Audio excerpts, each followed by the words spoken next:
Have you ever been through something and you don't know what just happened, but you know it was important to go through? This is that journey for me.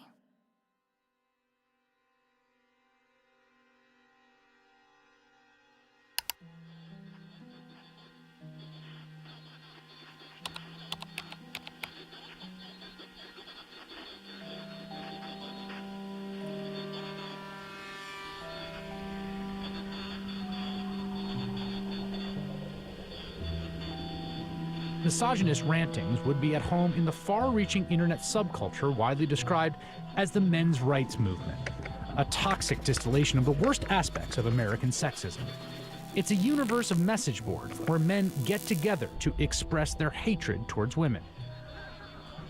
I thought men's have all the advantages in the world these days. That's utter nonsense. Men are routinely ground up in a family court system that is misandrist and biased against them. They are the majority of the homeless. They are the majority of suicides. They are the majority of the drug addicted. They are the majority of the unemployed. They are the majority of school dropouts. They are a majority of those in prison. How do we know that they're not the cause of these problems?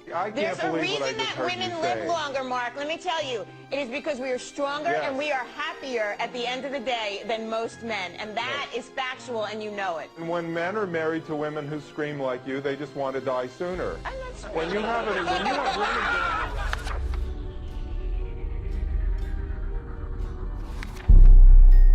A voice for men, an online hub for men's rights activists, and they were founded by a man named Paul Elam. It's a website called A Voice for Men that's run by a man named Paul Elam, which is male spelled backwards, but it is his real name, apparently. It's a gathering of women haters. The Southern Poverty Law Center has classified that group and men's rights groups as hate groups. He wrote a piece declaring the month of October to be Bash a Violent Bitch Month. I mean, literally to grab them by the hair and smack their face against the wall, he wrote.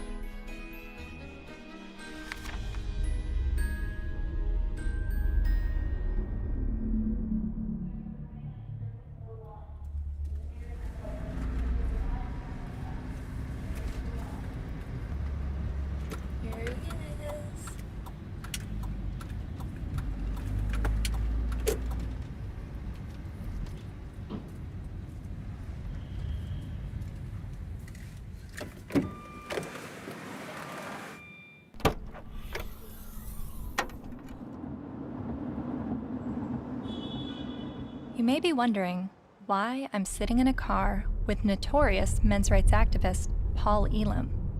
That's a valid question. And to answer it, I need to start at the beginning of how I became a feminist. I was a quiet kid preferring to observe from afar. My mom put me in theater classes when I was 8 years old to break me out of my shell, and I loved it. So much, to the point that I decided to move to Hollywood when I was 18 years old to become an actress. What I wasn't prepared for was to be pigeonholed as the blonde who always died. Billy?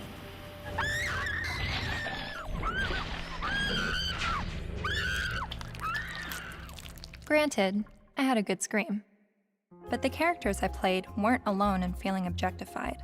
I was commonly harassed on the streets, hit on by married producers, told by photographers to come back when I lost 15 pounds and got a boob job, and a plethora of other uncomfortable experiences, all while still being a teenager.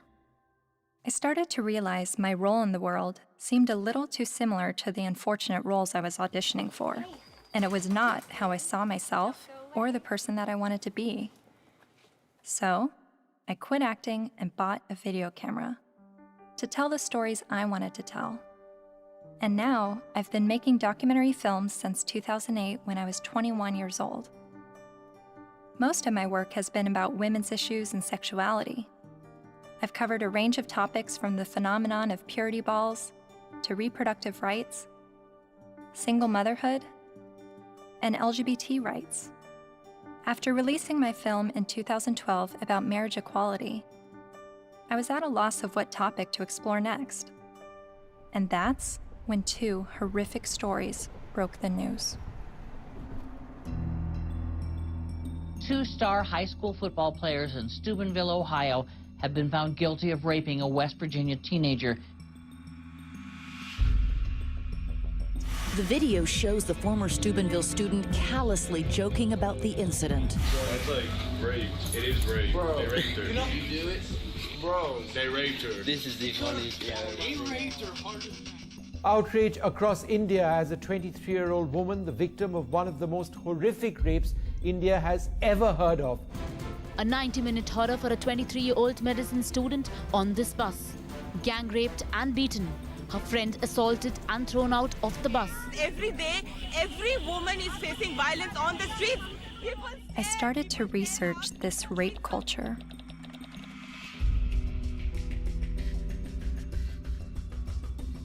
A website called A Voice for Men popped up.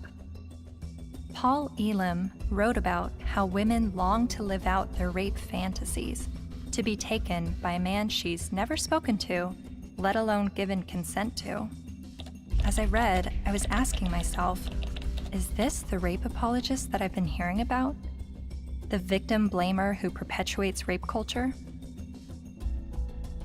I continued to read A Voice for Men's website, often stopping around the halfway mark in every article because I could only read so many bitch, fuck, feminazi, and rape-tard words per minute. But even still, I kept reading, and thinking, and reading some more.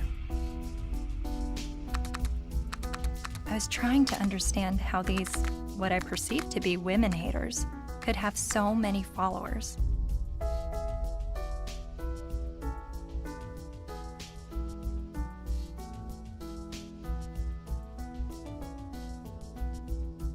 So, I decided to meet these MRAs. The ones leading the movement, and some of their followers too.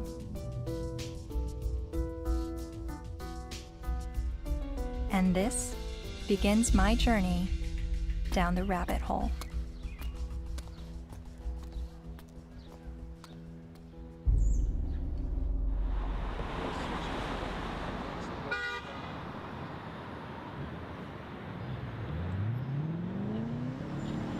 This, ladies and gentlemen, is an historic moment.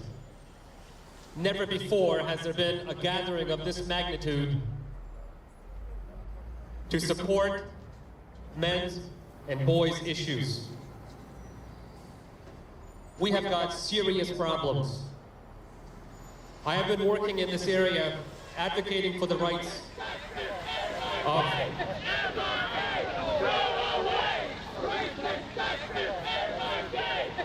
and here we go.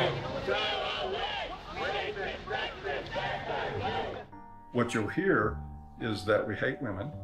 You'll hear that it's a backlash against women's rights. You'll hear that we're regressives that want women back in the kitchen and making sandwiches and barefoot and pregnant. You're just bitter, you're a loser, you're a whiner, you're ugly, you're undesirable, you're lazy, you're scary, you must be a racist, you must be a misogynist. When we do speak out, women often don't want to hear what we have to say.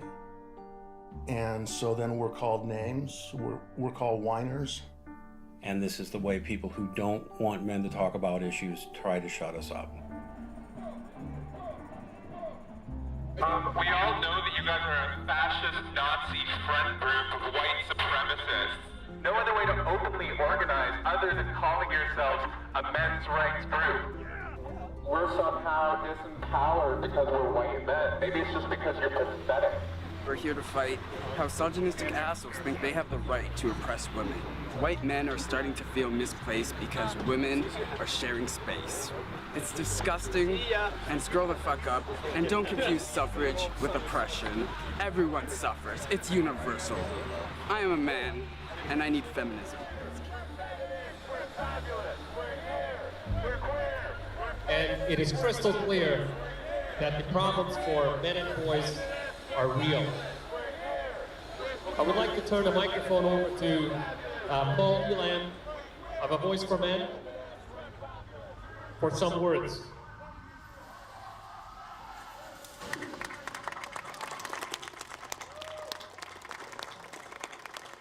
This is a historic day.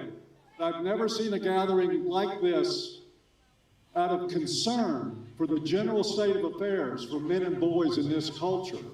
And as Trying to articulate the entire platform of the men's rights movement is kind of like trying to understand a snowdrift one snowflake at a time. It's a very, very complicated matter.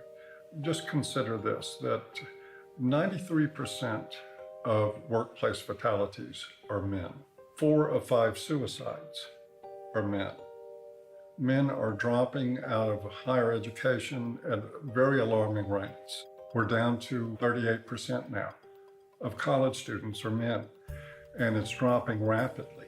Male suicide, male abuse, male unemployment, male homelessness, male failure in education, male health issues. We've got the paternity fraud issue, the wrongful paternity issue, a false allegation issue. Men are sentenced to 63% more prison time for the same crime as women. They're less likely to see a doctor. They're less likely to have health insurance. The family court system truly is biased against men. I mean, there's just no question about it. It's really the pro-choice for women only movement, because men, they're denying men any kind of choice once a child is conceived. Her body, her choice, right? Think about men. His body, his choice, not so much. Because the U.S. government does not want to send you to die. It would rather send me to die. Young men that are failing to launch, they're staying in their homes of origin far past the time that we would normally expect them to individuate and move out and go live their lives. We have video game addiction, we have pornography addiction, we have the abuse of young boys with drugs like Ritalin to manage their behavior. Almost all victims of autism spectrum disorders are boys. Boys are most likely to be homeless, most likely to get cancer, most likely to die young and of every major cause, most likely to be arrested, prosecuted, imprisoned, and even executed while being completely innocent. It doesn't matter what their race is, it doesn't matter what their ethnicity is, it doesn't matter what their religious or non-religious views are, it doesn't matter if they're gay or straight. Men and boys are in crisis, and they need your help and they need your support, because they are human beings too. And you will not shame me or anybody here into silence about it anymore. But if you start to talk about those issues and address them in terms of how they affect men and boys as a group, people get hostile about it. The idea is that men have all the rights, they've always had the power. But if that's true, why can't men talk about their problems? And that's what really got me interested in this to begin with. Shortly after I began filming men's rights activists, I realized my own views were being challenged. I kept a video diary throughout filming, and I've decided to share some of those diaries with you. I really do feel like learning about the men's movement and their specific issues, the issues that they have issue with, it's hard for me to completely understand them and just automatically feel welcome in that space of talking about these issues, because at least with feminism, whenever I heard about the issues that feminists were fighting against, I always felt like I had something to draw from and experience to be on board with that. And that's always been why I've been drawn to the feminist movement, is because a lot of what they spoke about I had personal experiences with, and with the men's movement I have very little personal experiences with the issues that they talk about.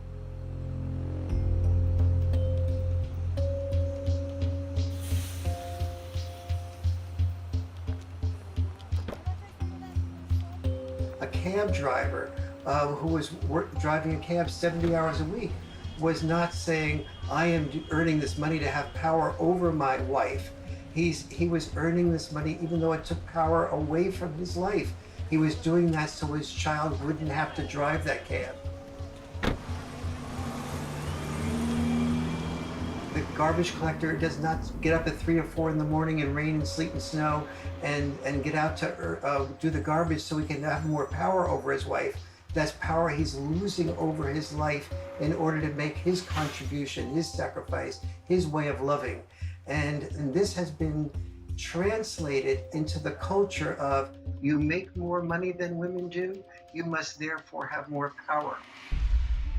Meet Warren Farrell, best-selling author and self-styled social anthropologist, leading an assault on our traditional thinking about men.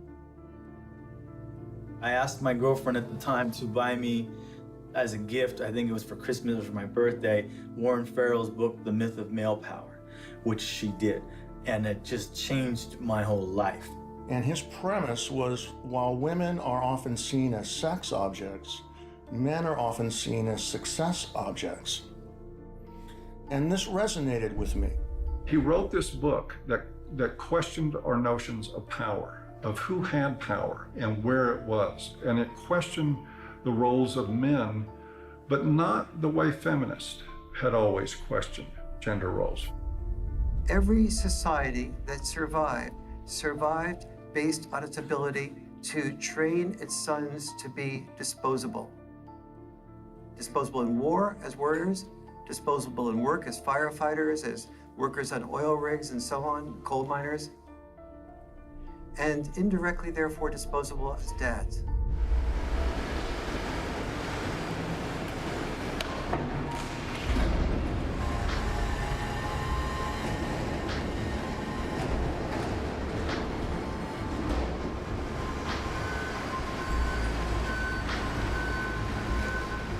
What happens in men's life when they're raised that they're worthless unless they're a provider, that they must work, even if they have to take on extremely dangerous work, they must get this done or they're useless as men? That is very, very powerful stuff. See, feminism did see accurately that we value male work more than we value female work. But there's also the issue that we value female life more than we value male life.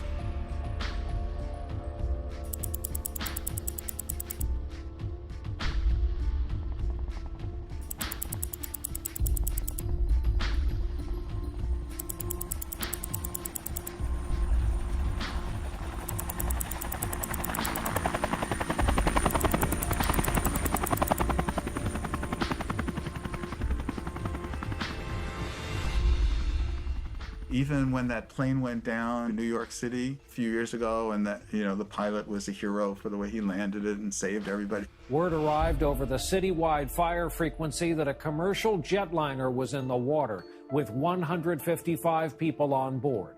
Then, over the next few minutes, the doors opened, life vests were inflated, and women and children first, everyone got off that plane. They saved all the women first. That's still, when I went on a cruise, there's still women into the lifeboats first, because not because you're a man, so you should be able to swim halfway across the ocean, but because you're a man, you're expendable. We have to look at not just the glass ceilings, but also the glass cellars. And Paul, I think as you were saying, we have to look at men just not only as human doings, but also as human beings. When you survive because somebody else is willing to die, like in war, then that you are immune to the pain of the people who are dying because you have an investment in their being willing to die. You say, I will build a statue, I will remember you in a history book. But if you look at that from another perspective, that building of the statue or remembering you in a history book is a bribe to be willing to die so that I can live.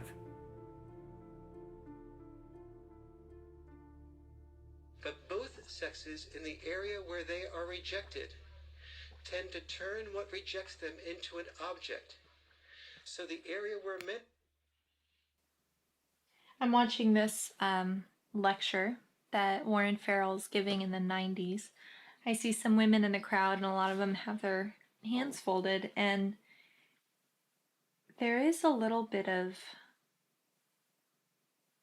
uncomfortableness by being a woman in a crowd of people while the speaker's talking about how men are oppressed and women have it so great. It kind of puts you on the defensive as a woman. And understanding that I feel that way makes me wonder, are men having their arms crossed, listening to a feminist speaker talk about how men have all the power and women are oppressed? Are men feeling like, what are you talking about? I don't have power and we have it pretty shitty on this side of the grass too?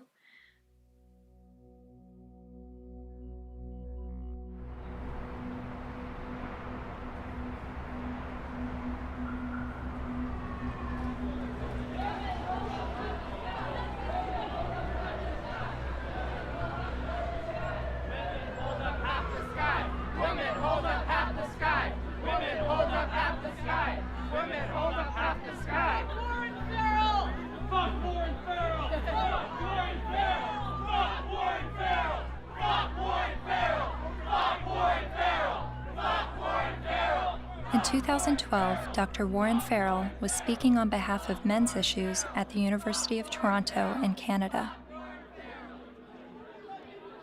A feminist group protested the event. Be fucking ashamed of yourself. You're fucking scum. You are fucking scum. Fucking rape apologist, incest supporting, woman hating, fucking scum. Is there someone else I can wait? Fucking scum. Yeah, just another. I just want to listen to someone else's opinion. I'm not even on a side here. I just listen to as many people as I can. You know what though? Why would you pay money to fucking support a fucking rape apologist if you weren't fucking one? I never heard him say anything that was. Well, it's fucking scum.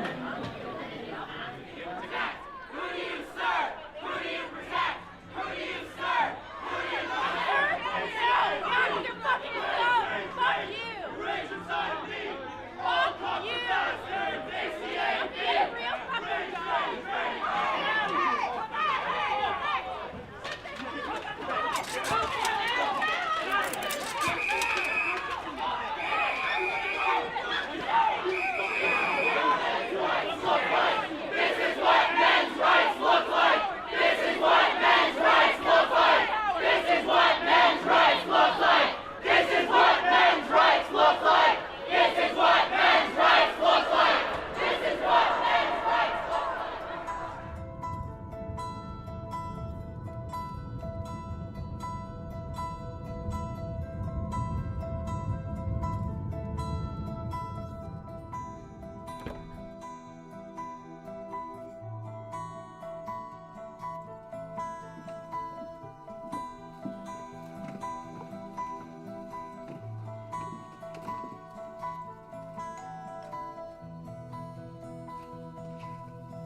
Hi, how are you? I'm Cassie. You're Cassie. Oh, for some reason I thought you were a male, which I'm just delighted that you're a female. Well, thank you. Very glad to meet you. Yeah, you too. Come on in. Thank you. Thank you.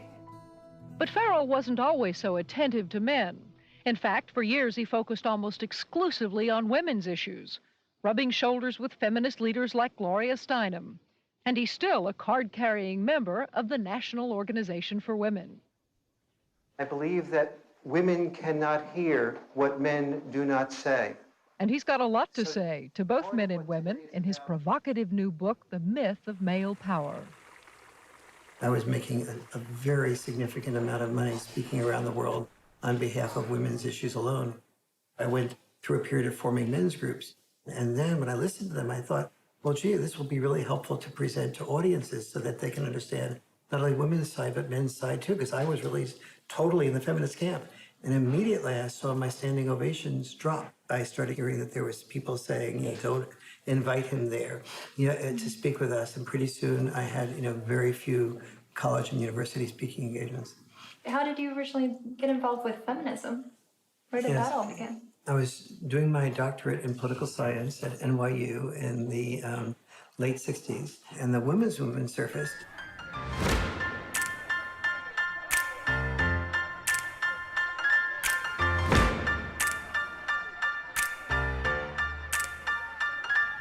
And I started to say, this is the most exciting thing I've ever heard, because I'd heard of civil rights, gay rights, But suddenly, women were saying, I don't want to be confined to just being a homemaker or a secretary. And so it's like, why shouldn't women be encouraged to do everything they possibly can do? And at that point in time, I saw a lot of women marrying men that they weren't completely in love with, but the man earned a fair amount. And so I thought, that's just a form of prostitution extended over a lifetime. How depressed that must make a woman. And it's not going to be good for a man either. He never knows whether he's loved for who he is or loved for what he has. And he's afraid to give up producing because he's afraid to lose love. And so women who were successful to me appeared to be women who would free men from having to be all, wrapped up in just being the only breadwinner and supporting 1, 2, 3, 4, 5 people, which, it's one thing to support yourself. When you're supporting 5 people, you don't have the freedom to question your boss because you're supporting 5 people. The first issue of feminism was to say, just because I'm a woman, maybe I don't want to spend my life raising children. Don't force me into that role against my will. So they looked at men and said, well, you're not forced to raise children. You don't have any issue. But for men, the traditional sex role was not raising children. For us, the traditional sex role was to be a provider, a protector, and to initiate relationships. Each of us has traditional sex roles. Don't force us to carry out those traditional sex roles. We have the same rules set up for men that they've always lived by, that you need to protect and provide at any cost. But we've changed everything where it concerns women. They now have access to everything men have always had access to education, to work, to whatever they want to do. But they're not the ones driving the semis. And they're not the ones in the coal mines. You don't hear the National Organization for Women complaining that there is just not enough female ditch diggers. It is still men carrying the lion's share for what it takes to operate and maintain this society. And it is still the expectation that if somebody's going to go down with the ship, it's going to be men.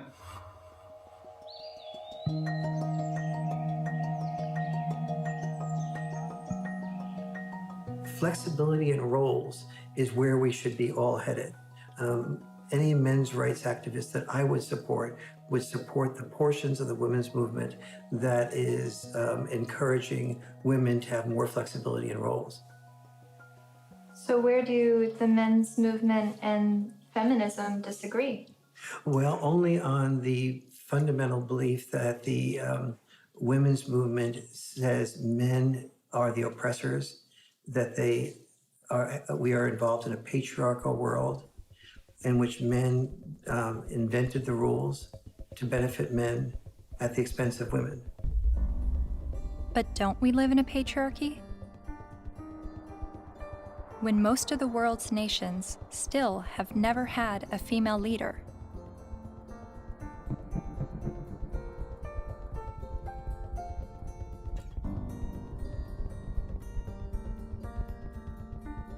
And less than 5% of CEOs of Fortune 500 companies are women. You have to look at this in a larger perspective. Patriarchy is the result of gender roles and not the vice versa. Traditionally, women's power and responsibility has been in the reproductive sphere, while men's power and responsibility was in the productive sphere. You have to reproduce to continue the species, and you have to produce to feed people so that they can reproduce. So, it's like they work together.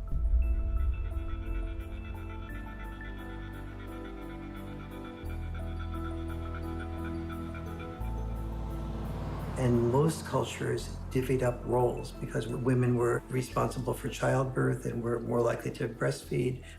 They're not more likely to, they did the breastfeeding. They tended to be involved in the role of raising children.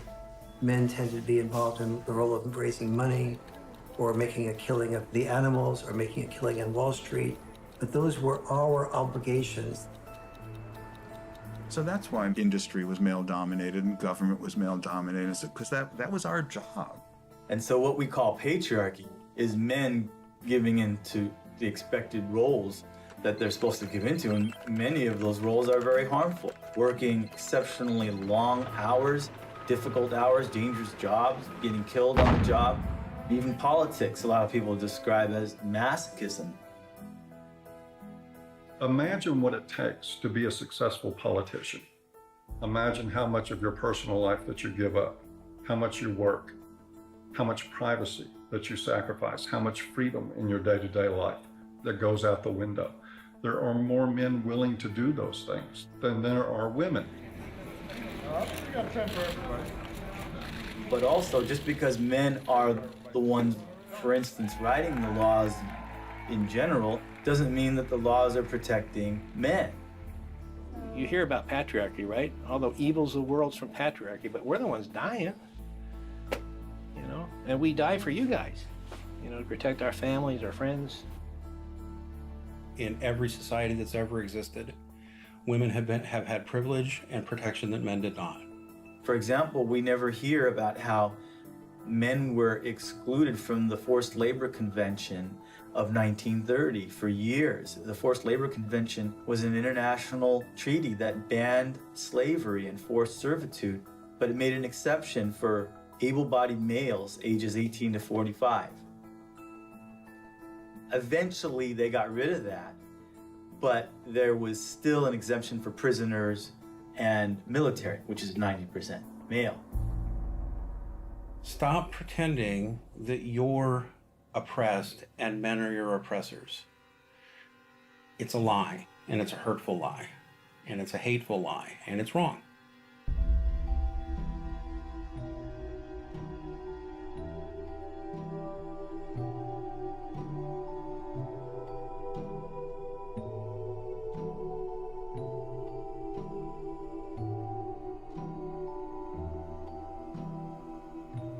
You talk a lot about the red pill in A Voice for Men. What is the red pill? Oh, it's sort of a cultural slogan. It comes from the movie The Matrix, where the character Neo is given the choice between a red pill and a blue pill. You take the red pill, you stay in Wonderland, and I show you how deep the rabbit hole goes.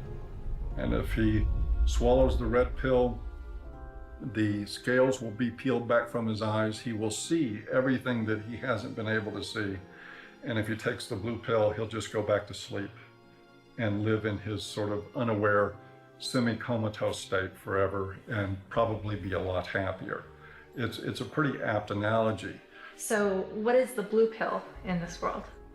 Well, the blue pill is the paradigm that most people live by, that men have all the power, that they've always had all the power, that domestic violence is a problem that's committed by men against women only, that sexual assaults are only committed by men against women, that women don't make the same money for the same work as men. Teach men not to rape. Only men can stop rape. Men commit domestic violence. We need to stop violence against women instead of just stopping violence. That is feminist training. The MRAs say that we live in a blue pill world where women are victims, men are perpetrators, and it's all a lie. And that we're brainwashed to believe this, and that it's not true, and that men are slaves in this world, and women are... I don't think women are necessarily the puppet masters, but I think they're saying that women have the easy way out, and men are, they're given medals and statues and written in the history books to justify them dying and being slaves to work or being used to progress societies.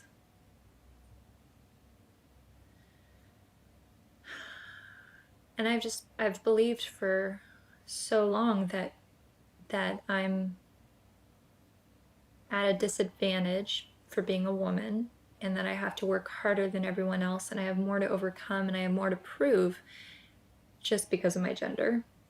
But the MRAs are saying that this is all a lie, and that guys are actually the ones that are disadvantaged and discriminated against. And actually, the more I learn from him, the more I think thank God I wasn't born a guy. Because I don't think that the expectations on men is good or healthy. I mean, they have so much pressure to succeed and to be strong and to stand up and protect others and to put their lives on the line. I don't think I would want that responsibility. But, you know, 50 years ago, no, I wouldn't have wanted to be a woman. But now, I mean, maybe just it's right now that the tides are changing and women are have the better deal. Well, no, I don't know.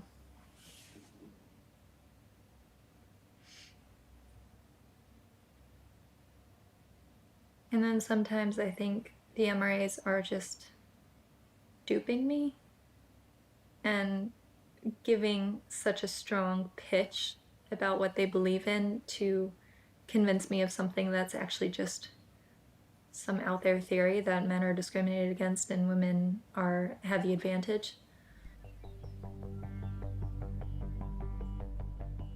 Yes, this is Cassie Jaye. It's regarding a documentary about the men's rights movement. And we're looking for feminist voices now to speak in the documentary.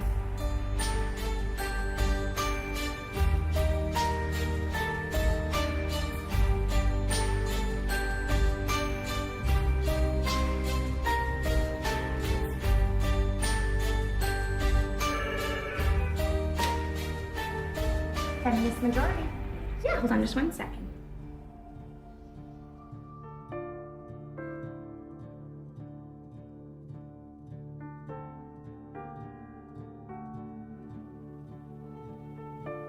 So I realized, okay, I need to bring some feminists into the mix, make Good. sure that we have that side Good. spoken for. I was researching rape culture, and so that's how I stumbled across a website called avoiceformen.com. So some of the people that we've already interviewed on the MRA side is Paul Elam with A Voice for Men. Yeah. Are you familiar with him? Oh, I'm familiar with them. I've never met them. Yeah. Obviously, they've spent a significant amount of time and energy denouncing me, so I figured I might as well have a look at what they say. Yeah, really, the men's rights movement is part of the backlash. The backlash? To feminism. The men's rights movement really got going as women began to make gains, and some men have felt threatened by the opportunities that have been opened up to women. And I don't know if it's because some of them feel threatened that they now have to compete with a lot more people for their jobs. They now can't get into the best schools if a woman or a girl has better grades. Think about it. Grandfather's generation probably had it pretty well, right? All of his needs, his shirts were ironed, all of that was always taken care of. Well, you know, grow up. Realize the world has changed. And as much as the MRAs would like things to go back to the way they were and use the argument that women have an advantage now, no person looking at the data can possibly say women have an advantage. We're just beginning to get a level playing field here. It's not tilted in our favor, I can tell you that. And they know it. They know it. But it's the constant distortion of the data. It's the spinning of a situation to make it look like women are somehow getting ahead, getting an advantage they don't deserve. It's part of the backlash. Political organizing comes from a feeling of victimization, which is why the men's rights movement makes that claim that men are the victims of discrimination. But it doesn't have much traction because, you know, you look around and it's hard to see it. We don't have movements called, you know, straight liberation. You know, the question I would pose rhetorically is the men's rights movement really the gender version of the white nationalist movement? Because there are plenty of white people who say that they are the victims of reverse discrimination. So of course it's not going to have very much traction. You can't really organize the people who are superordinate.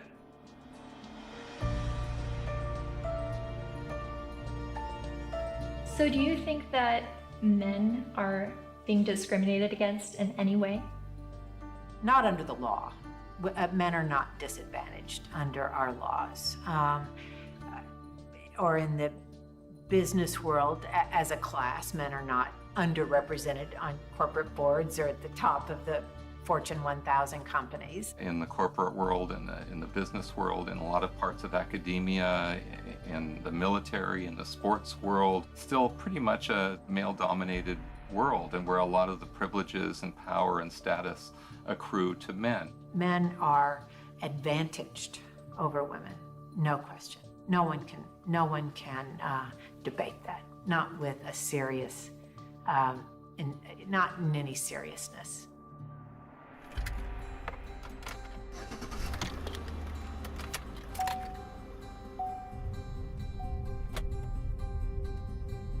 I was a math major as an undergraduate, and one of the fundamental things about geometry is the distance from point A to point B equals the distance from point B to point A.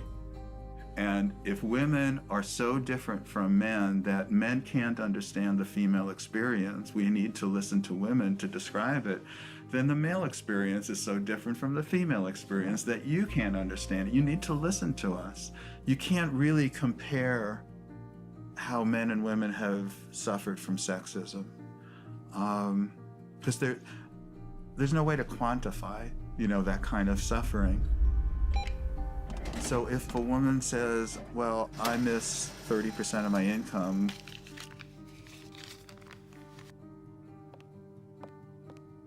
more than you miss 6 years of life, there's no way to quantify that. Or I've lost a job opportunity because I'm a woman. There's no way to say, well, I've suffered more than you because you've lost a kid because you're a man. We can't, but it's serious. It is serious. And at least if you're denied a job because you're a woman, at least you can go to another company and apply for a job, But you can't, when you lose your kid, like you can't say, well, okay, I'll get custody of that kid, I'll try for that one. It's a terrible thing that happens. There was a case, the Serpico case. You might be too young to know the movie Serpico with Al Pacino. It was about a New York City undercover cop. He gets shot at the end of the movie and retires from the police force. And he was a real man, Frank Serpico. A woman after the movie, after this was made, decided she wanted to become a single mother and tricked him into fathering a child. And the court accepted that because she told her friends she was going to trick him, and they testified, and the court said, yes, you were tricked into it, and still awarded her over 90% of his police pension. So everything that he goes through in this movie to including getting shot to earn his pension, she won by sleeping with him one night. My son's mom wanted to have children with me, and I had always refused, saying, you have this anger problem, you need to get counseling. I'm not going to consider having children with you until that's dealt with, because she would lose her temper almost every day and just use any weapon she could, and like a child's the perfect weapon. So I was really definite about that. But she also used to proofread my articles for me. And I wrote an article for Playboy about Serpico. And when she read that, she told her friend she's going to trick me into fathering the child. She doesn't need my permission. And so that's how my son was conceived. Then she said, if you want to see your son, you have to stay in a relationship with me. But if you break up with me, I know all the things that a woman can do to a man. She read all my articles. She saw my talk shows. She said, I know all the things a woman can do to a man, and I'll do them to you. So that's what I had to deal with. Like everything that I had been raising awareness about for the previous 17 years, then she combined into one thing for me to live through. It's really ironic. For the first 5 to 7 years, I guess, we would see each other 4 times a day for exchanges. On average, every single day, I had to deal with some scene. A scene meaning she would just not show up, or she would hold the kid out and then pull him back and hold him out and pull him and just kind of play with me, or she'd let me have the kid and then she'd stand in front of the car so I couldn't move. You stay in Mommy Town tomorrow. You stay in Mommy Town for a couple of days, 2 days, and then you come back to Daddyville. Another time I saw her hold him by the shoulders and say, Daddy is a bad man. Daddy is a very bad man. And so he had to go through this long custody battle, and the decisions that they would make, you would just go, wow, there couldn't be any explanation. You know, either they're absolute idiots or it's biased. There's just no other explanation for it. One other thing, his mom is obese and wanted him to be obese for various reasons.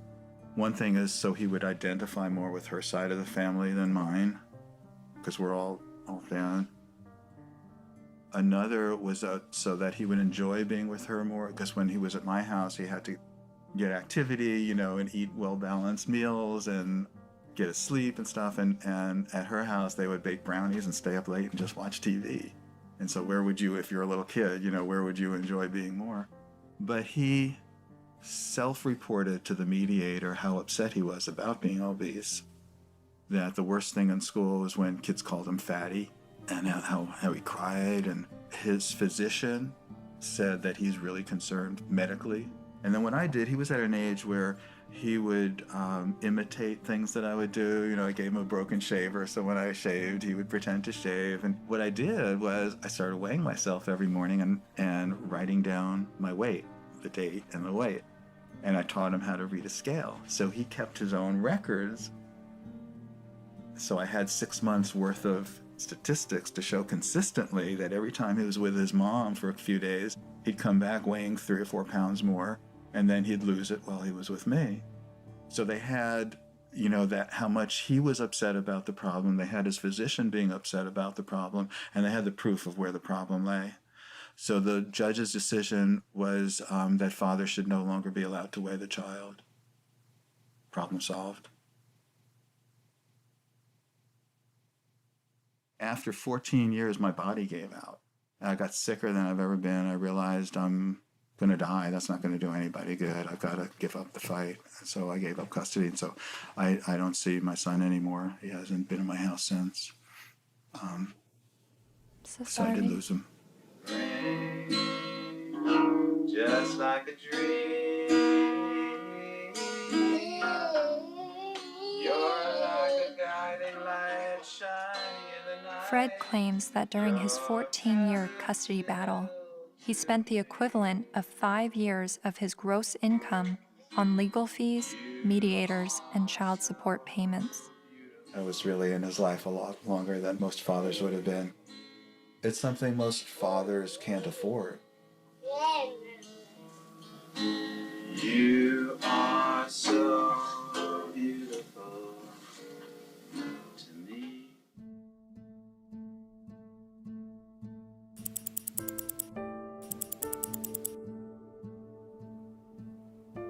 We generally know that fathers don't get as good a deal in family court, and we don't really complain about it until it happens to us. And even then, a lot of men don't. Many men's rights activists come into being men's rights activists as a result of getting a divorce, wanting to be equally involved with the children, and realizing that women have the right to children and men have to fight for children. When your family courts run on the supposition that mothers are more fit to be custodial parents and that fathers are more fit to provide a check every month, and to become what we like to call Uncle Daddy, where they visit their children.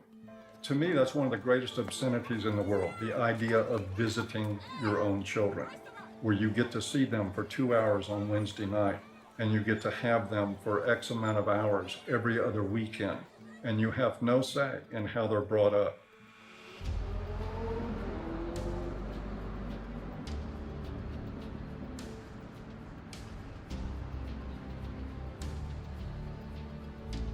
You know, I can't tell you how many men have been in this office, in that chair, in tears because they can't see their kids.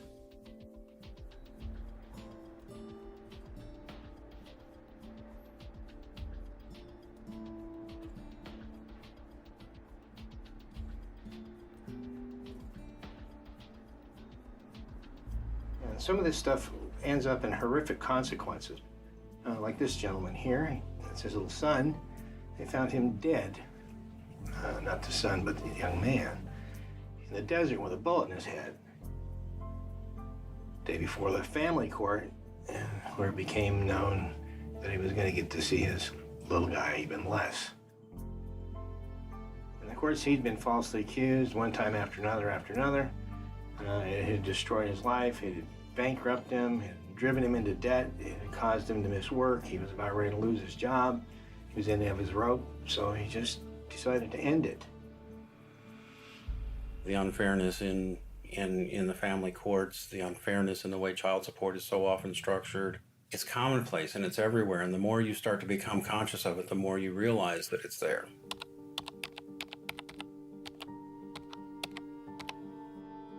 I started to research some fathers' rights issues and came across some harrowing stories. Like this man in South Carolina who found out his only daughter was adopted away by the mother without his knowledge or consent. His daughter was with an adoptive family in California, so he began his fight to get his daughter back. Adoption is for children without families, not children with a willing and capable family. And this man in Colorado who lost his daughter when the mother left the state to give birth in Utah where he wouldn't have legal rights to his child. He fought for 4 years in court and finally won visitation rights. Only visitation. I can't explain the emotion, the happiness, just this hard fight, and what this means to me. And then there's this heartbreaking story. The 20-year-old father never left her side until he was forced to give her to adoptive parents this week after Kaylee's mother decided to put her up for adoption. In order to keep Kaylee, Colby needed to file paternity action, an affidavit, and a commencement notice with Utah's Vital Records a day before the mother signed the adoption papers relinquishing her rights. But in Colby's case, the mother only gave him a few hours' notice of what she was going to do. I would like her back. Men in the men's movement are not upset about having to be fathers. They're upset because they're not allowed to be fathers. That guy blows his head out, blows his brains out. It's a family court? And people don't think there's something wrong with that? And we just open the doors tomorrow for business as usual, and that's okay?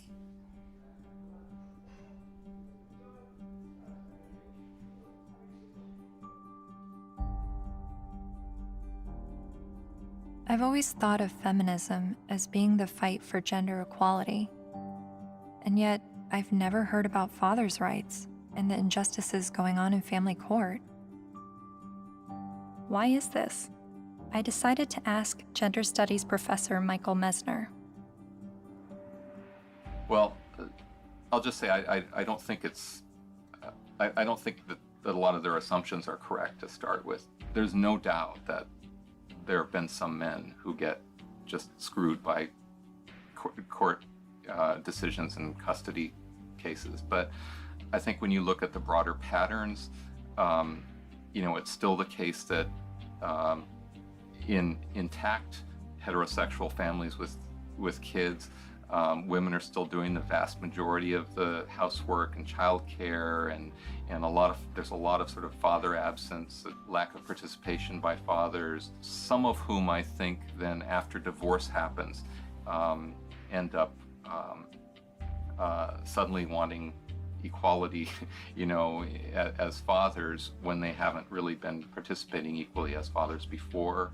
So to me, it always kind of swings back to the feminist perspective of how we need to push for full equality across the board, including before divorces. If we have that, then we might expect more symmetry after divorces happening. The more I researched fathers' rights, the more I realized how deep this rabbit hole goes.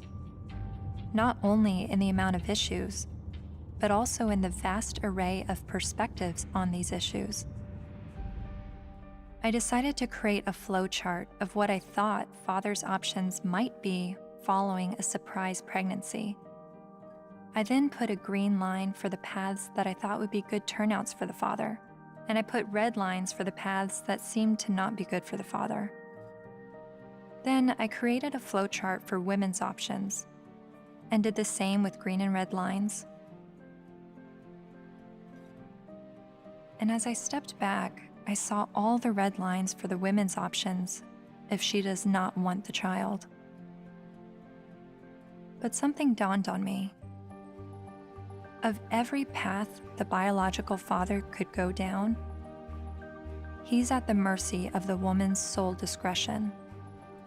Although women have very difficult choices to make, she at least has the choice. But for biological fathers, they have no say over their parental destiny.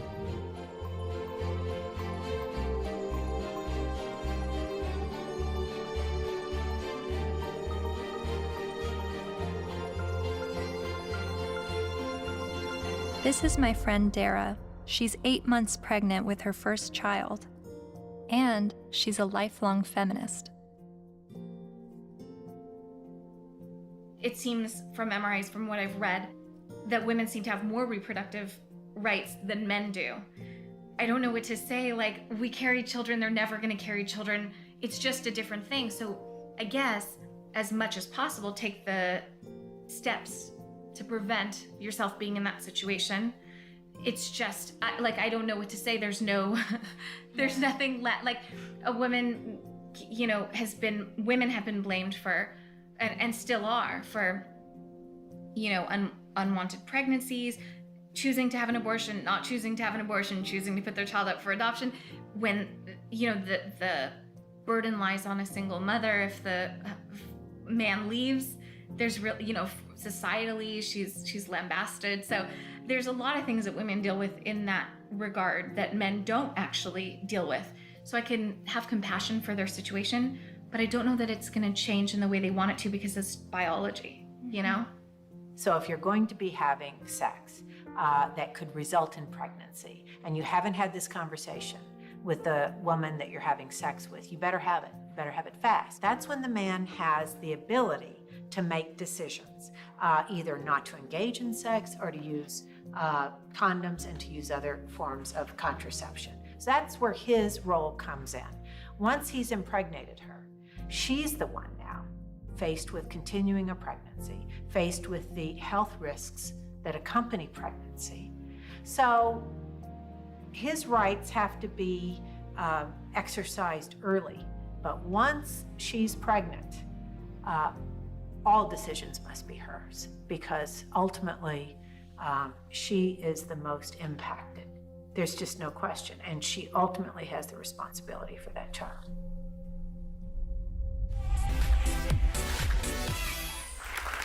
So before we were married, he promised me we would have 2 kids, and now he doesn't want any more. My friends think I should trick him and stop taking my birth control. Men have never been in control of our bodies. We're the ones in control. Clap if you think that she should trick him. My people. Up next, everybody. So it sounds like men's reproductive rights are limited to the choice of whether or not to have sex and the choice of whether or not to use protection. But what if he's tricked into fatherhood? Or what if he's not even the father? What does paternity fraud look like? It's ugly. It's extraordinarily ugly. And we have to distinguish between paternity fraud and wrongful paternity. What's the difference? Wrongful paternity can be innocent. Okay, we went to a party. I had sex with 6 guys. I think it was when I was hanging out the window I got pregnant, but I wasn't sure. But, you know, if anybody knows that guy's name, would you please have him call me? And then she names one of the other guys, and he didn't have sex with her. It wasn't malicious. It wasn't intentional. She wasn't trying to harm anybody. She was just trying to figure out who it was. Wrongful paternity. More often, and less facetiously. Okay, I'm married, I had an affair. Obviously here, there's all sorts of problems because there are more victims than the person who's named as dear old dad, who may be the wrong one. There's everybody involved in the family, like a situation in Texas where the family had 5 little towhead kids, all guys, all little blondos. And all of a sudden, one day, one of the little blondo kids gets in trouble, has to go to the hospital. They can't get a hold of mom. They get a hold of dad. Dad rushes to the hospital. Needs to give blood. Whoops. Can't do it. Wrong blood. What? All the kids look alike. Turns out it was the guy down the street. You've heard of this case? No, it's a real case. So what happens to this family? Can you fathom what happens to this family? How do you think the kids feel when they find out dear old dad isn't dear old dad and it's the guy down the street? How do you think dad feels? That these 5 little boys that he still loves dearly, when he finds out they're not his bio children, but he still can't tear away because he loves them. He's devoted himself to these. How do you think it feels? I mean, it's horrific. Horrific. That's not wrongful, that's deliberate. So that's paternity fraud. That's paternity fraud. She knew who the father was and lied about it. Paul was right when he said, trying to understand the men's rights movement is like trying to understand a snowdrift, one snowflake at a time. There are unique fathers' rights issues that vary between unmarried, married, and divorced dads. But there are also men's rights issues for non-biological fathers. Like this man who is facing jail time for failure to pay child support for a child that DNA tests prove isn't his. Carnell Alexander still owes more than $30,000 to the state for a child that's not his because the mom wrote his name down because she needed to name someone in order to get welfare benefits. And I had to put him down as the father. That was the only way I can get assistance. I'm almost homeless. I'm almost in jail. I'm out of work. My money is being threatened to be taken. He says the law needs to be changed, so when this happens, as it often does, other men don't become dad by default.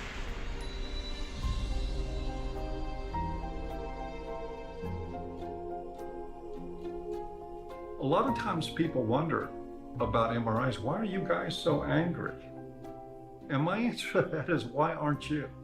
How can anybody look at this and not be angered by it? And the only answer to that I've ever been able to come up with is that people aren't angry because they don't see men as human beings.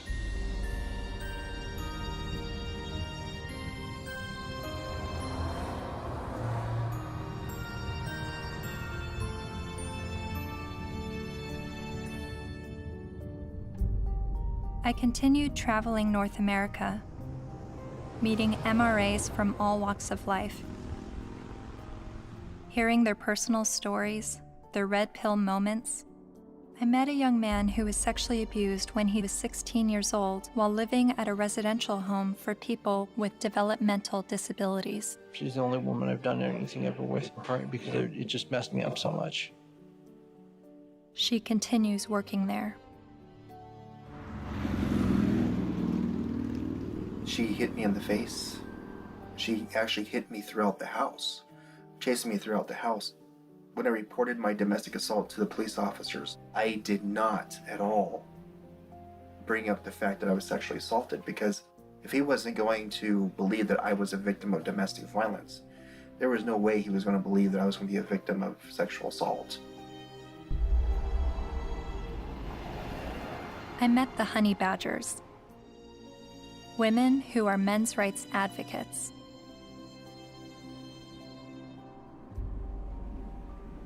And then there was a 15-year-old boy, there's a 35-year-old woman, and then later on she came out of jail and she was able to collect child support from this boy that she raped. Yeah. After getting out of jail. So there's lack of fairness for men in the court systems. When police officers would show up to domestic violence case, there was often men were just taken away without asking what even happened. It's just presumed that men are the criminals. I was assaulted several times, and I never got any help. I went to the police still bleeding a couple of times. And one police officer said, I'll never forget this. He said, if she starts hitting you again, you better get out of there fast, because if she just breaks a fingernail trying to hit you, we'll arrest you. I mean, I can't tell you at this point how many guys I've talked to who are like, yeah, you know, she stabbed me and they put me in jail. Not only are there endless studies that show women are just as violent as men are, when I would talk about it, invariably, men would start coming out of the woodwork with stories. Stories they were afraid to tell, stories that they got laughed at for, stories that they got blamed for. It's hideous. This is not flattering to men, to talk about men's vulnerabilities. No. To talk about the ways that they are not strong and that they are, well, weak. And to be honest about it, it's not flattering. A solution for both genders is that we need to be able to recognize how men are vulnerable, and we need to be able to recognize how women are actors. Because we have a huge blind spot, especially when women do bad things.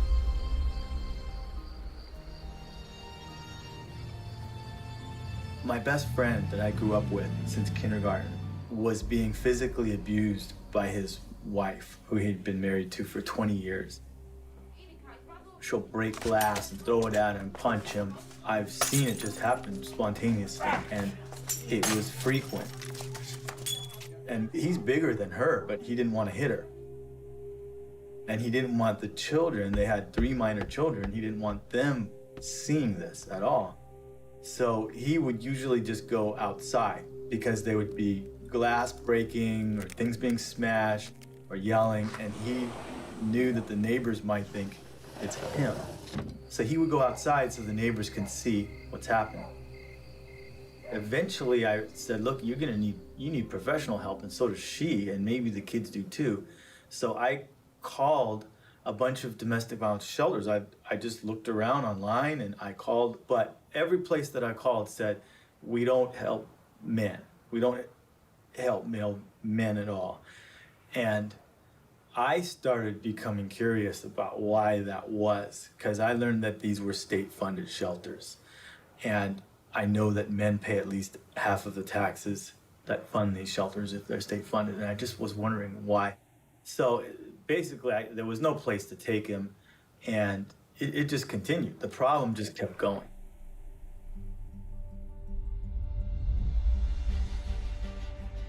In the United States, there are over 2,000 domestic violence shelters.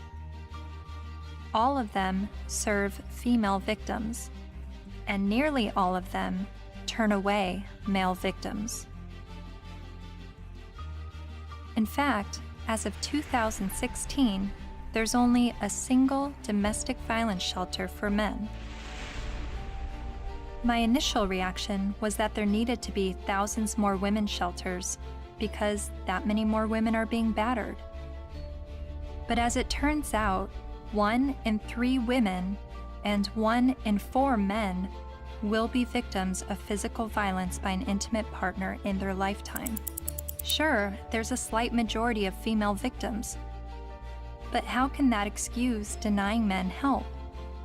Couldn't this be considered gender discrimination?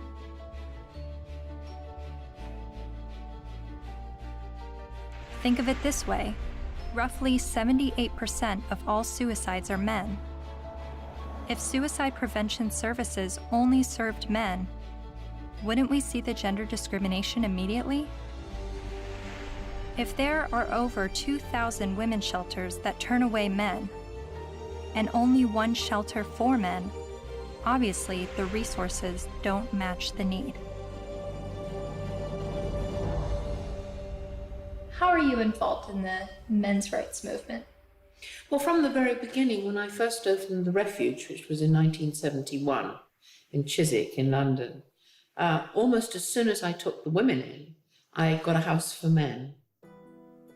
A Voice for Men's editor-at-large, Erin Pizzey, founded the first ever women's shelter in 1971, and she is widely revered in the men's rights community. Because you see, what I knew from the beginning, most domestic violence is consensual. Both are involved. Sometimes one's the perpetrator, the other plays the victim, then it crosses over. It's not as though it's just all men or all women. It's both, and occasionally innocent victims, very innocent. Battered children grow up to batter, that's what I learned. Whether it be a man or a woman. And I now know that if a woman comes in with a history of violence in her own childhood, the chances are she will be probably violent to her children, and she will want to live on this knife edge of crisis and danger. I haven't been allowed to speak, that's the difficulty. Why is that? Because I'm completely barred from all conferences. I'm not allowed to walk up the step of my own refuge. I bought the bloody building. But no, because there's feminists, the woman who runs it is a very heavy feminist. She won't have anything to do with me. What did you say that made them hate you? That women could be equally as violent as men. That was from the beginning.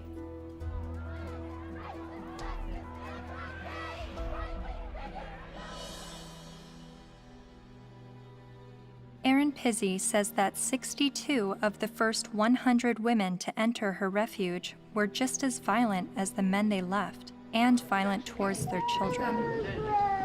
But there's levels of violence, isn't there? I deny the fact that I'm violent. Well, I'm violent. So am I. You know, I'm very violent. Well, verbally, and I could quite easily hit somebody. You know, very, very easily. And I've had an argument. But the feminists I've met have an entirely different take on domestic violence.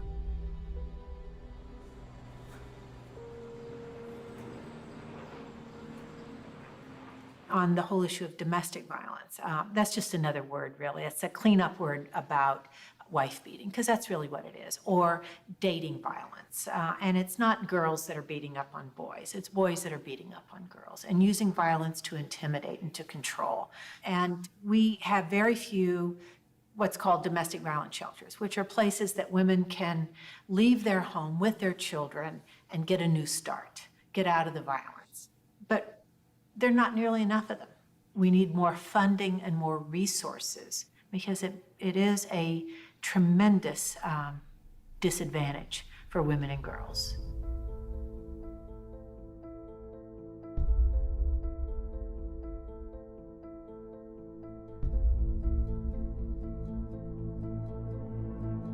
In 2014, the CDC released a report revealing that over 5.4 million men and 4.7 million women had been victims of intimate partner physical violence within the previous 12 months.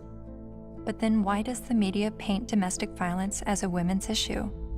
The World Health Organization says 1 in 3 women are abused by their partner. 1 in 3 American women experiences domestic violence or stalking at some point in her life. And when it was addressed as a men's issue, the speaker's point was that it's a men's issue because men are the problem. I'm going to share with you a paradigm-shifting perspective on the issues of gender violence. I don't see these as women's issues that some good men help out with. In fact, I'm going to argue that these are men's issues. Why is domestic violence still a big problem in the United States and all over the world? What's going on? Why do so many men abuse physically, emotionally, and verbally and other ways the women and girls and the men and boys that they claim to love? What's going on with men? Let's grant every single empirical case as being true.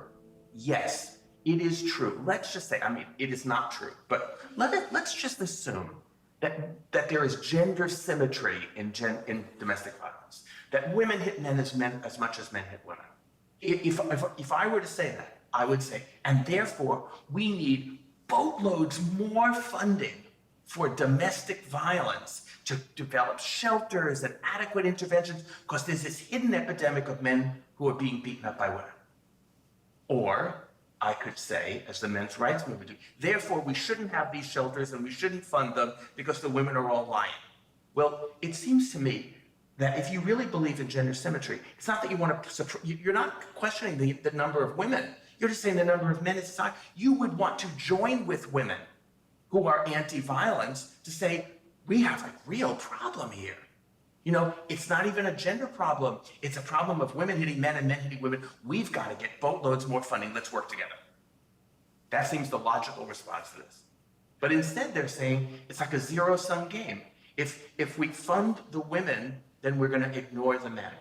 Well, we're not going to ignore the women because we all agree that the levels are as high as we say. But it does sound like a zero-sum game when only women are receiving services in domestic violence situations. And of all the men's rights activists I've met, none of them question the number of female victims, but they are calling attention to the high number of male victims that are being dismissed. So why aren't men's rights activists and feminists working together? Michael Kimmel briefly said something that made me wonder. He said it would no longer be a gender problem if both men and women were equally victims of domestic violence. Is that why the number of male victims are never addressed? To me, it's been fraud for all these years. Why is it we have this enormously powerful feminist movement and virtually nothing for men? Originally, it was capitalism was the big enemy in the 60s and 70s.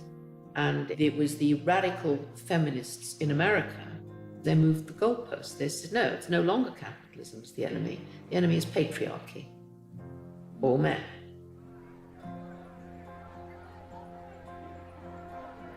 And that's how the women's movement began. And it was enormously successful. The new mood in the refuges was going to be that no men could work in refuges and can't today. They can't sit on the boards. And boys over 9 or possibly 12 can't go into refuges, or you call them shelters. Their mothers have to make other arrangements for them, which I find shocking. And it ring-fenced money. I think that that particular time when the feminist movement were desperate for funding because they'd run out of publicity, and they were desperate for funding, and they needed a just cause. And unfortunately, it fell into their laps. It's an enormous industry. I mean, violence against women, they get something like, well, it's $1 billion and over a year. And an awful lot of that goes on really supposedly rehabilitating men, but essentially punishing them with something that's called the Duluth model. Duluth Power and Control Wheel. You guys know about that? No. I'll give you a copy. In 1977, I think, a bunch of crazy women up in Duluth, Minnesota figured out they had the solution to domestic violence, and it was all about patriarchy and all about men. And it's the Duluth Power and Control Wheel, because men are all about power and control. Of course, not you ladies. You guys, you don't control anything. You have no power. You're just sweet and innocent little things. Okay. So this power and control wheel is divided up in all these things, you know, about who does this and who does that and blah, blah, blah. Of course, it's all men.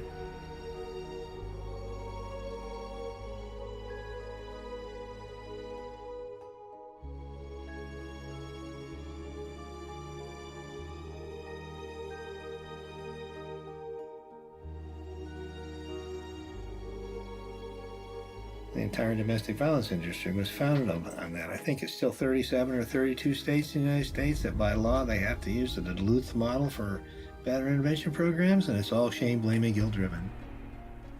If you're a man and you walk in, you must admit you did it up front or you're in denial. There's no debate, there's no discussion, there's no possibility that you could be falsely accused. The criminal justice system could have made a mistake. None whatsoever. You are in a state of denial, and you will complete that course or you're going to go to jail. You will be re-engineered. It's frightening. Frightening? Yes, that's frightening. I think it's terrifying. Absolutely terrifying. All I had to do, I had a simple choice. I could just say, yes, you're right. Men are the enemy. No problem. But I couldn't. I absolutely couldn't.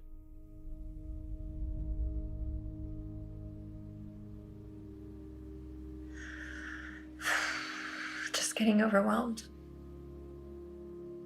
Because I don't know where I'm headed with what I believe and what is right and what is wrong and who is wrong and who is right, and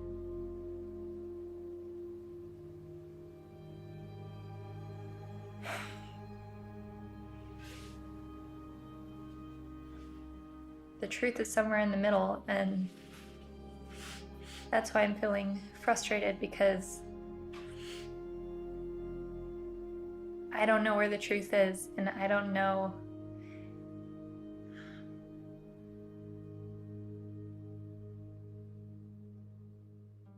When I decided to make a film on the men's rights movement, I never anticipated questioning my feminist views. But the more MRAs I met, the more I felt compelled to remind myself why I was a feminist. I signed up for a women's group. Welcome to our Women on Your Power workshop. Only 4% of the Fortune 500 companies are led by women.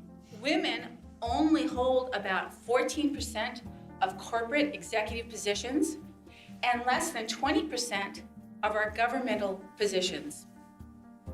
I made video diaries complaining about how I had to change what I wore to walk alone at night, how much time it took me to get ready for work, all the housekeeping that was on my shoulders. In comparison to other gender issues, these videos seem trivial, but I made them nonetheless. I attended women's rights rallies. No to violence. That's what we are here for, to say no more to violence in any form, especially against women and girls. I repeated women's issues in my head like a broken record. Female genital mutilation, sex trafficking, reproductive rights, maternity leave. And social media helped remind me of women's issues. We have fought for everybody else's equal rights. It's our time to have wage equality once and for all, and equal rights for women in the United States of America.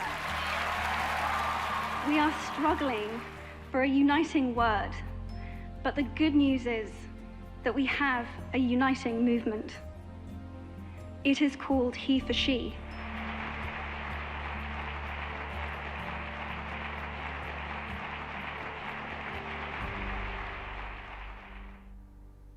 Whenever I hear the MRA's point of view about how difficult it is for them, I immediately go to, well, what about us? What is it like for us? And then I get on the defensive and want to make sure that women's struggles are also heard.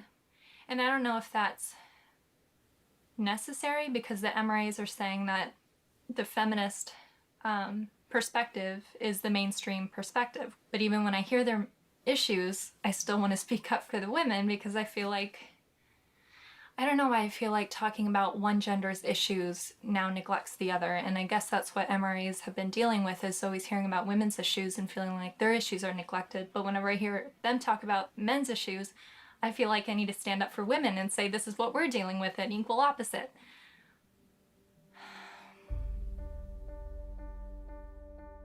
I met with men's rights activist Karen Strawn late one night in a noisy bar. She became well known for her YouTube videos talking about male disposability and other men's rights issues. And she's a honey badger. Part of what I do and what I research and what I think about is the reason psychologically why feminism seems to be such a comfortable, warm blanket emotionally for so many people, men and women alike. And it's so comfortable that it will make them not see things that are right in front of their face. Look at Boko Haram.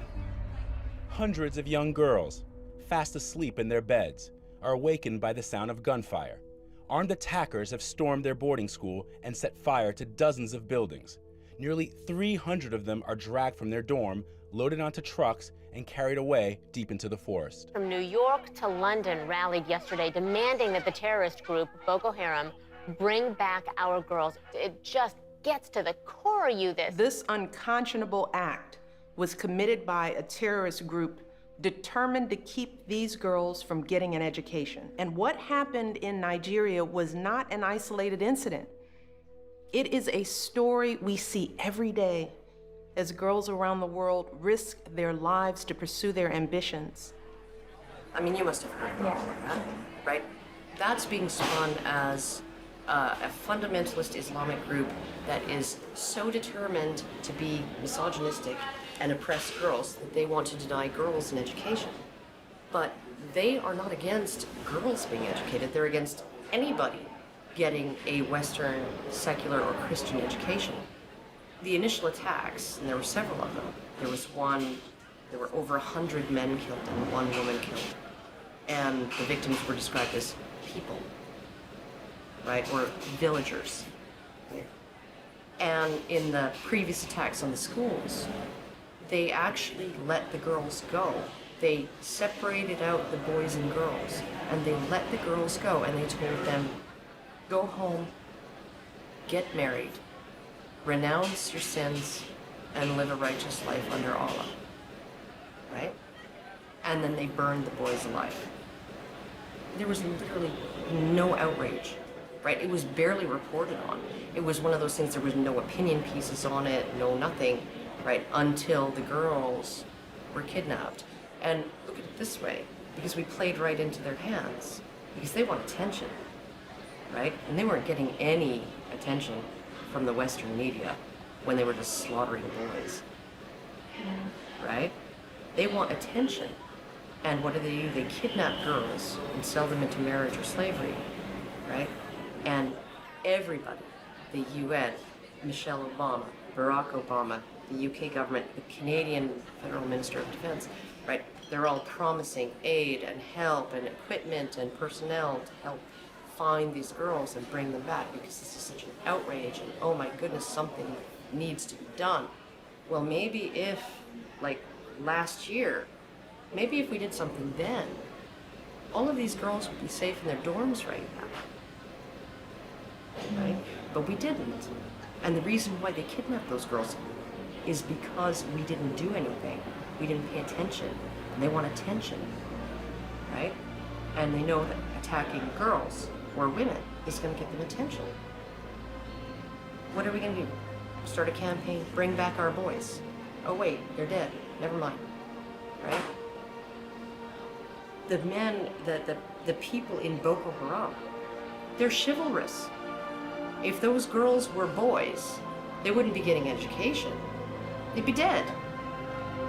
They wouldn't be sold into slavery with the hope of escape. They'd be dead.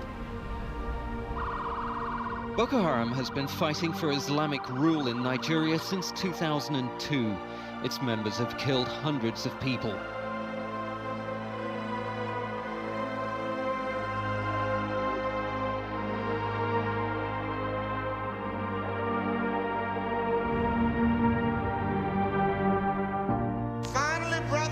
At least 69 dead, although some reports put the number at about 150 and scores more injured. For that day when we shall lay down our burden and study war no more. Finally, brethren, after a while, the battle will be over. For that day when we shall lay down our burden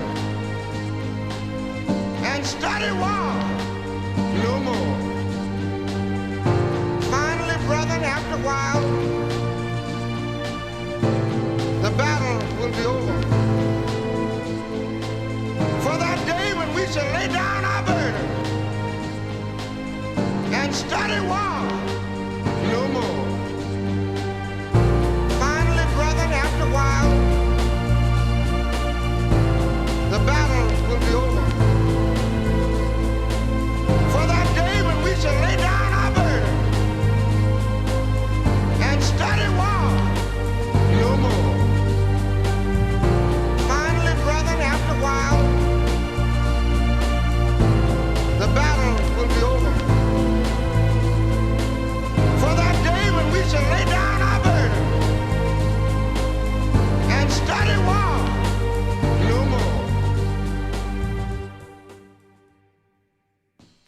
important things the men's movement is doing is being able to say, men need compassion and men deserve compassion. And to have that happen, I'm not expecting it in my lifetime. It's an ocean of pain out there. This stuff we're talking about has been going on for so long.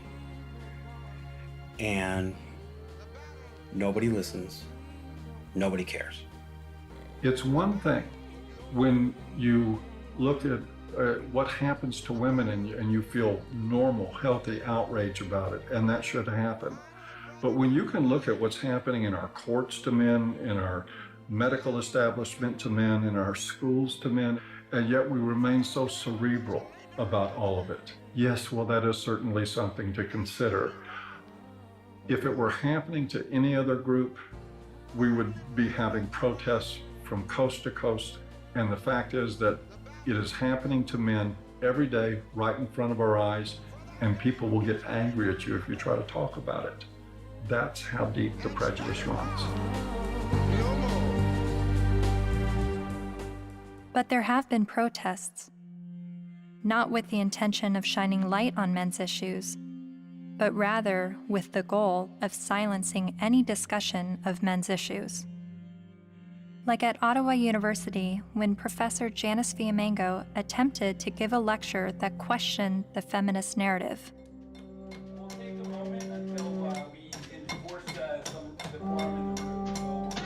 So you think this is a victory? Yeah, why are you so frightened of hearing an opinion different from your own? Then there was the first International Conference on Men's Issues in Michigan, where even Ms. Magazine urged its readers to protest the conference in hopes of shutting it down.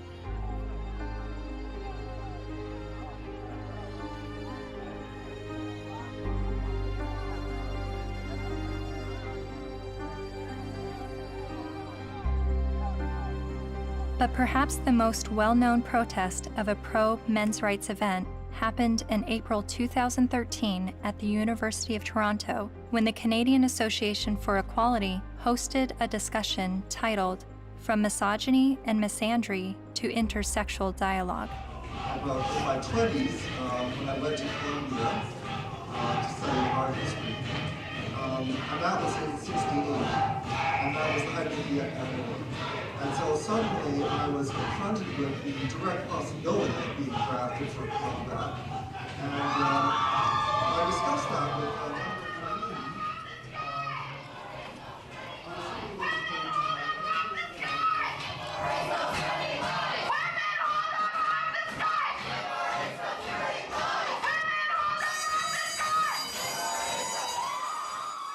A feminist group protesting the event illegally pulled the fire alarm and successfully shut down the event.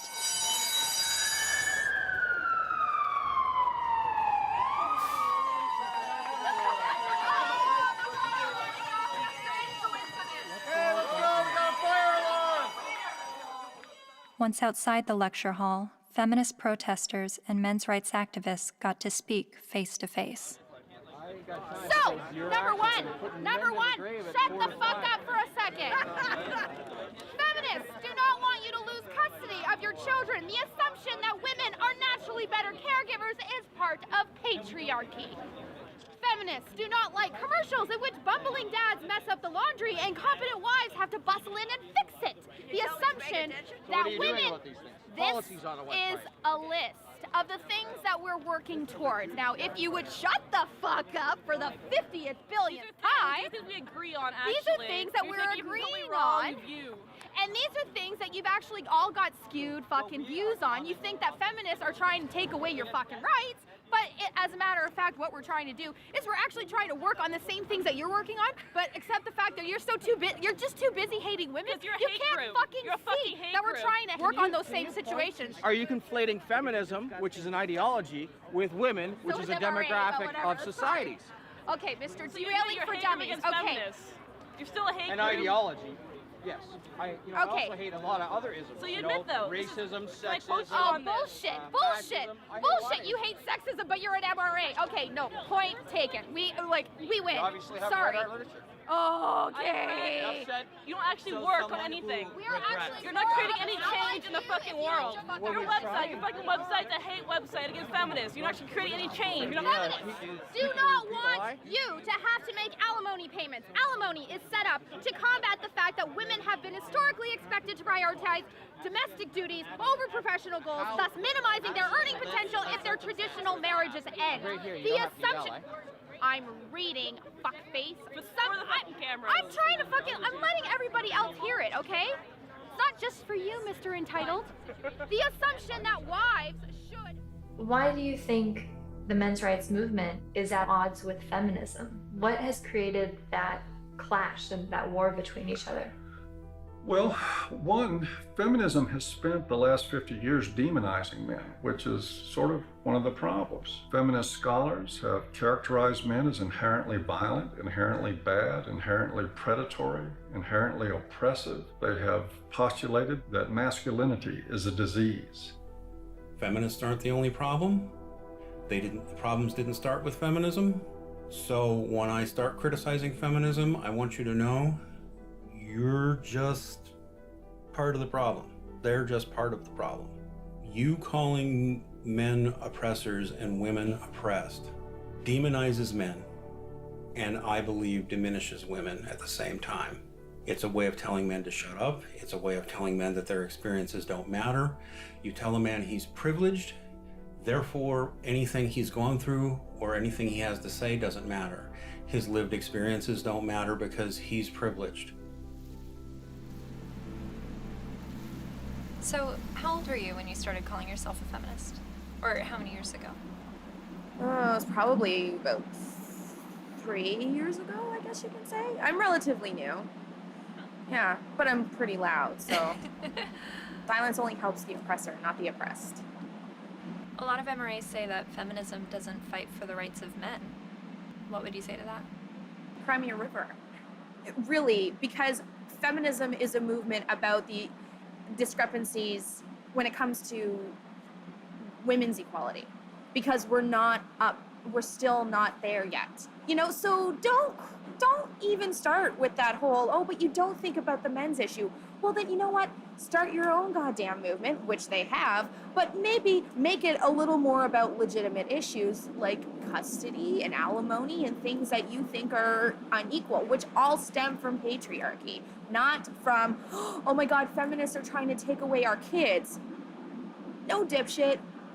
That's not what we're trying to do. We're not trying to do that. I mean, if they look at the root causes of why, for example, you know, women get custody more often than men do, women are supposed to be the mothers. They're supposed to be the natural born caregivers. So obviously, duh, you has a vagina, so obviously you're going to be able to take care of the kitties. That's really what it is. It all stems from sexism against women. It's just the oppression dialectic needs to go.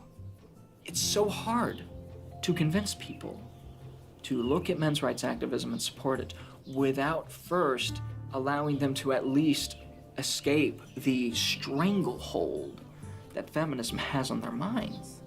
I do believe it is dogma. It's zealotry. There are good people in the feminist movement. There are not good people in the radical feminist movement.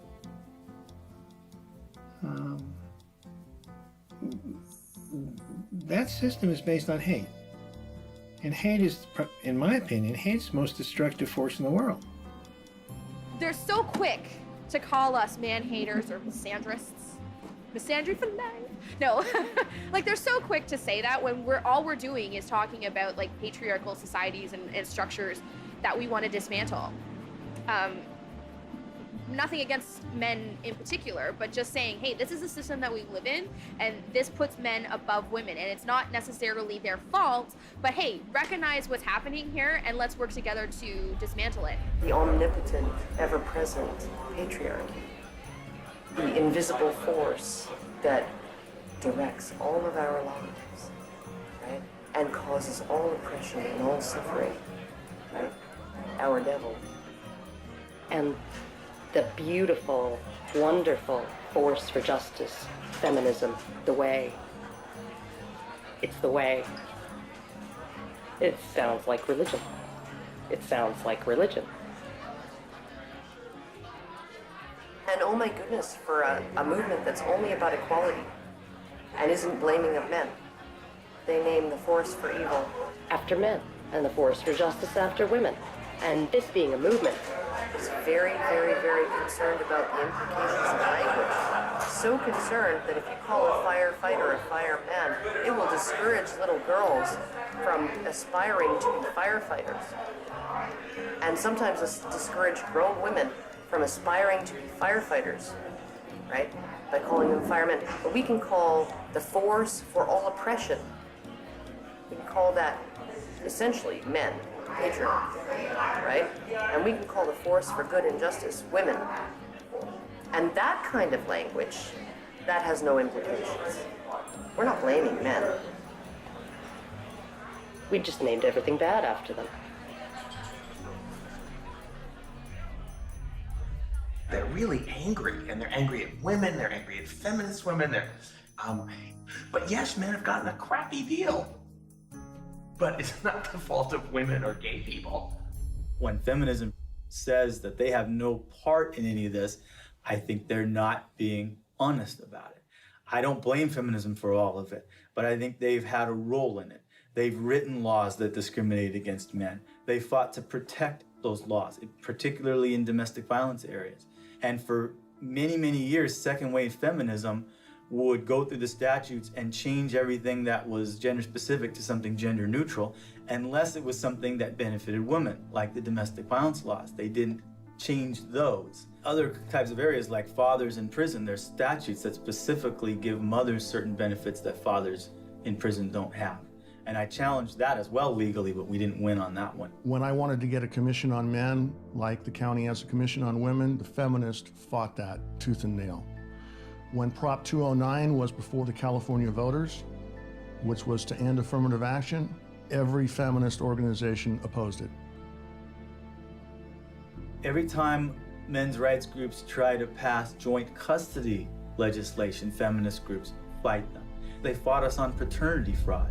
The biggest opposition that I have faced has been from the radical feminists that said, we don't want truth to be the standard, because if we did, they wouldn't oppose automatic DNA testing at birth.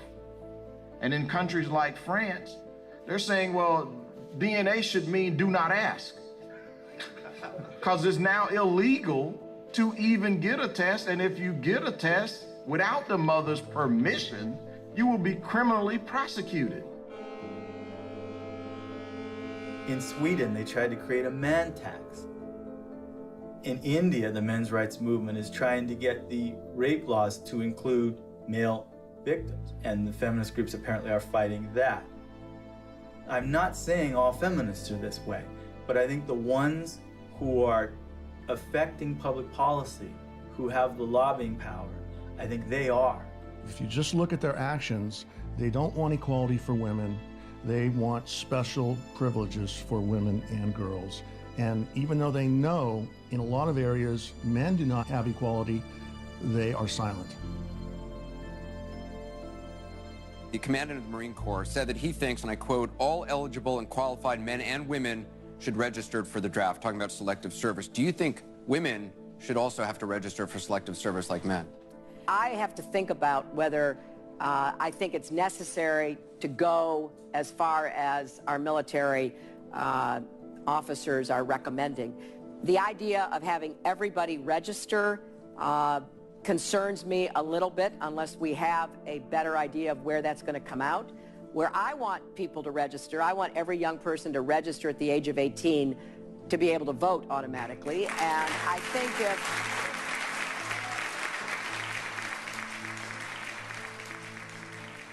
what's the motivation? People don't ask, what's the motivation?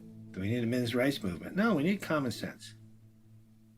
You know, but if there's going to be this women's movement, and this is the movement that's going to do all these things, then maybe we need a counterbalance. Something called a men's rights movement or a men's movement. But I hate to see either one of them. I think it's a shame. I think it's destructive.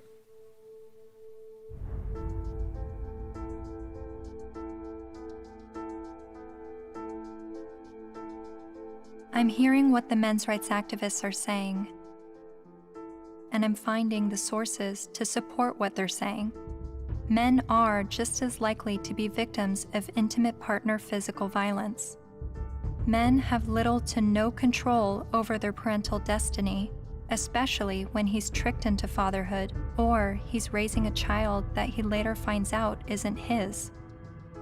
The sentencing disparity between men and women is 6 times larger than the sentencing disparity between blacks and whites. So while a black man may be sentenced to 10% more prison time for the same crime as a white man, a man is sentenced to over 60% more prison time than a woman arrested for the same crime. Boys are falling behind in education. They are enrolling at lower rates and earning less college degrees. And while not all MRAs agree on the issue of infant male circumcision, most MRAs do believe it is a human rights violation. I spent months learning about infant male circumcision, but it only took me watching a 5-minute medical training video to convince me this is a barbaric practice that needs to stop. Okay, so first thing, make sure he's well restrained. The foreskin, okay? And we repeat the process with just one end and clamp. Anything that gets clamped gets cut. All that was left, a partial penis and his tiny testicles. Rhodes says Ashton urinates through a hole in his penis. She says she can't imagine now what she'll say to her son when he's old enough to understand what's happened to him. How could you explain it to your child that you don't have a penis or you might never be able to have kids?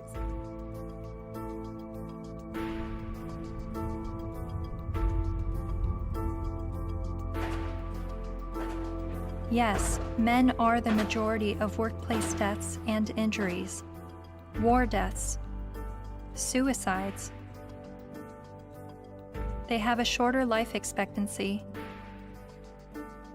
Warren Farrell makes the argument that prostate cancer and breast cancer mortality rates are similar, but funding disproportionately supports breast cancer research and awareness over prostate cancer. The red pill is about looking at these issues in an honest way, even when it's uncomfortable. And these things are uncomfortable, but without the willingness to set aside the programming and to set aside the false beliefs about what power is and what women are and who women are. Part of what we do is a pretty serious critique of both sexes. It's brutal, but critiquing the sexes is a real valuable thing. Feminists don't want you to do it though, unless you're portraying women as victim and men as perpetrator. The red pill is about understanding that men and women, like everything else in life, it's a mixed bag. You've got victims and perpetrators on both sides of the fence. And that's all. It's real simple. It's just not easy.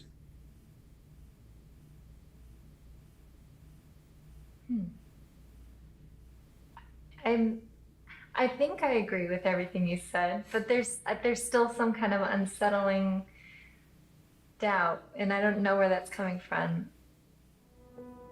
I'm recognizing all of these very serious men's rights issues. But what I don't understand is how I could be agreeing with men's rights activists. Is this the same misogynist hate group I originally discovered online? The Southern Poverty Law Center has classified that group and men's rights groups as hate groups. I looked into what I was hearing from feminists and the mass media about the men's rights movement. I've read a lot and I've heard a lot that the men's rights movement has been labeled a hate group by the Southern Poverty Law Center. Is that correct? That's not quite true. No, they got it wrong. This was somehow written up on some kind of anti-men's rights websites as us having listed them as hate groups and so on, and we didn't do.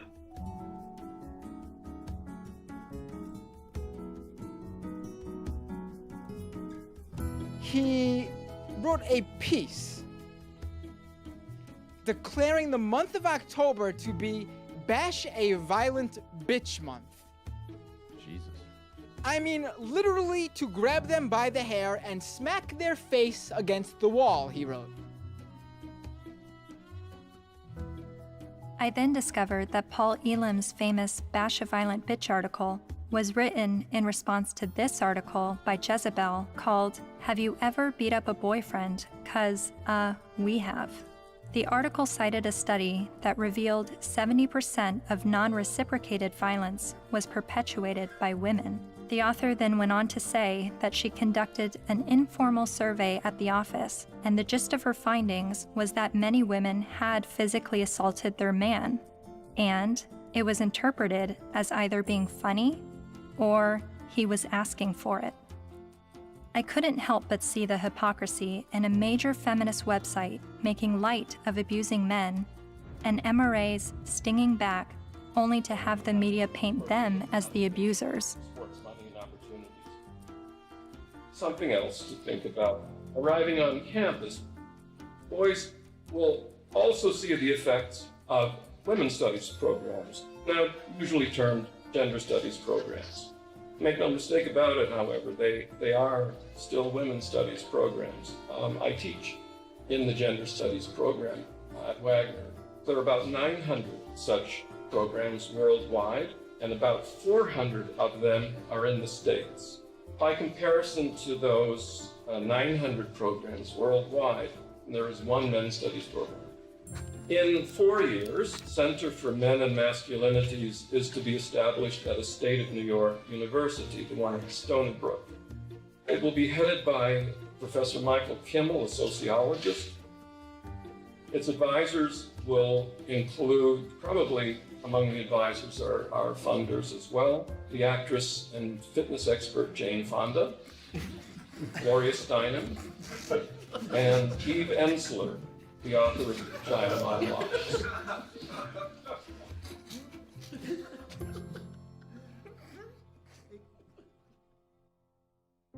After my year of filming men's rights activists and feminists, my descent into the rabbit hole was not slowing down. My education on gender politics was really just beginning. I learned about other sectors of the online manosphere, like MGTOW, Men Going Their Own Way, and a forum on Reddit called The Red Pill, which is separate from the men's rights community and they do not see eye to eye. I'm told an easy way to remember the difference is that while MRAs want to change the system, Reddit's The Red Pill want to take advantage of the system, and MGTOW want to leave the system. There are so many perspectives on gender, and I believe they are all worthy of listening to. However, the conversation is being silenced. For a society to accept anything said on behalf of women's rights, and then to shame any dialogue about men's rights and call it hate speech is precisely the problem. I don't know where I'm headed, but I know what I left behind. I no longer call myself a feminist.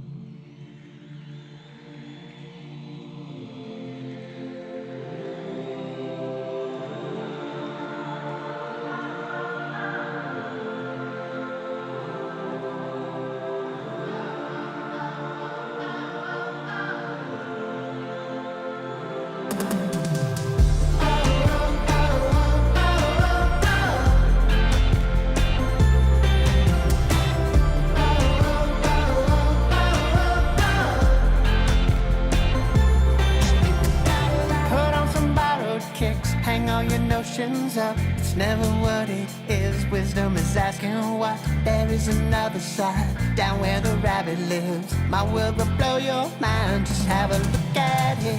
Think about it. Think about it.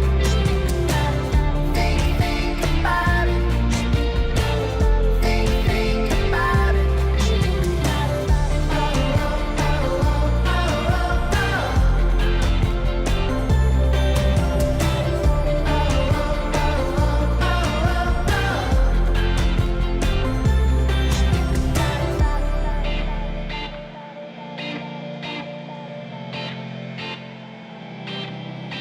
Don't gotta change your mind, just try to open it. I'll let you use my eyes, see what I'm dealing with. People with different stories, divided by different categories and reasons why. The smart speak, the wise they listen.